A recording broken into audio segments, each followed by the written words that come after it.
The day after my last Christmas message was broadcast, the world experienced one of the worst natural disasters ever recorded. The devastating tsunamis struck countries around the Indian Ocean, causing death and destruction on an unprecedented scale. This was followed by a number of vicious hurricanes across the Caribbean and the inundation of the city of New Orleans. Then, in the autumn, came the massive earthquake in Pakistan and India. This series of dreadful events has brought loss and suffering to so many people and their families and friends, not only in the countries directly affected, but here in Britain and throughout the Commonwealth.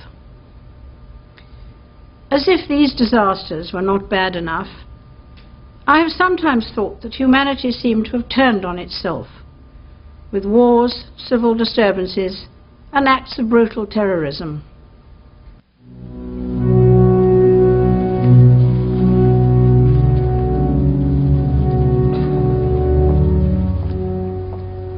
In this country, many people's lives were totally changed by the London bombings in July.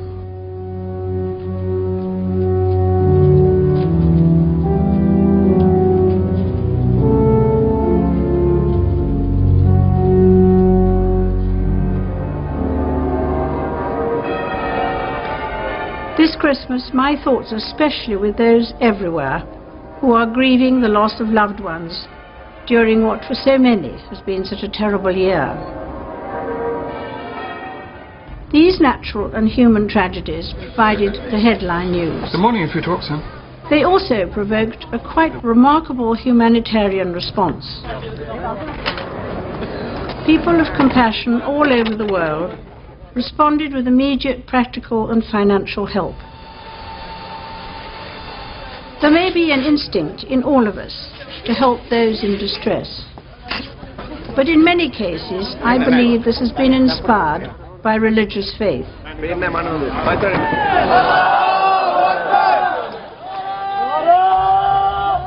Christianity is not the only religion to teach its followers to help others and to treat your neighbour as you would want to be treated yourself. It has been clear that in the course of this year, relief workers and financial support have come from members of every faith and from every corner of the world. Mr. Stewart. Nice to see you again. Good. Do you remember Stuart? He was in the tunnel with you yesterday. Yes, yes. He was helping you out from the front. I said that God has sent them for us, especially for us. I wish we could do more, but... God bless you all. Okay. There is no doubt that the process of rebuilding these communities is far from over, and there will be fresh calls on our commitment to help in the future. Certainly the need for selflessness and generosity in the face of hardship is nothing new.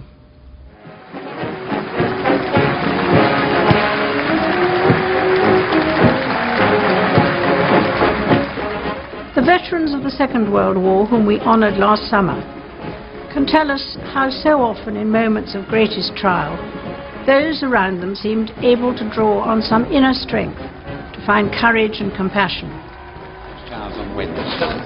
We see this today in the way that young men and women are calmly serving our country around the world, often in great danger. It's really nice to be here with them as well.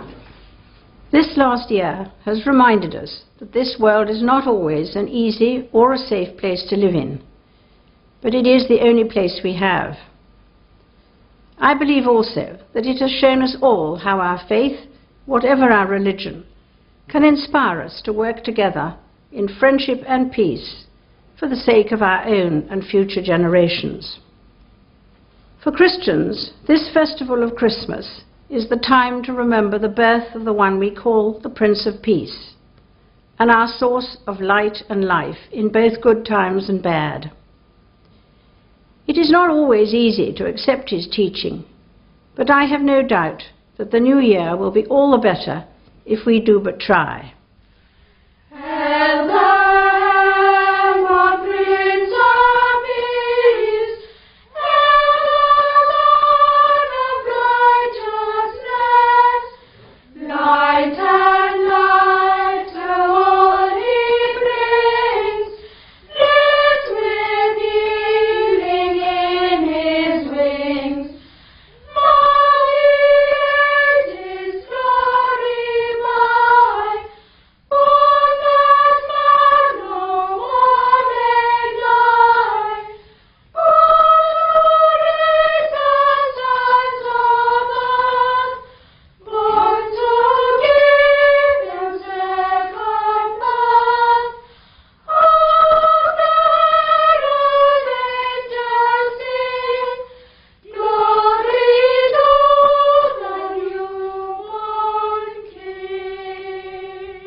I hope you will all have a very happy Christmas this year, and that you go into the new year with renewed hope and confidence.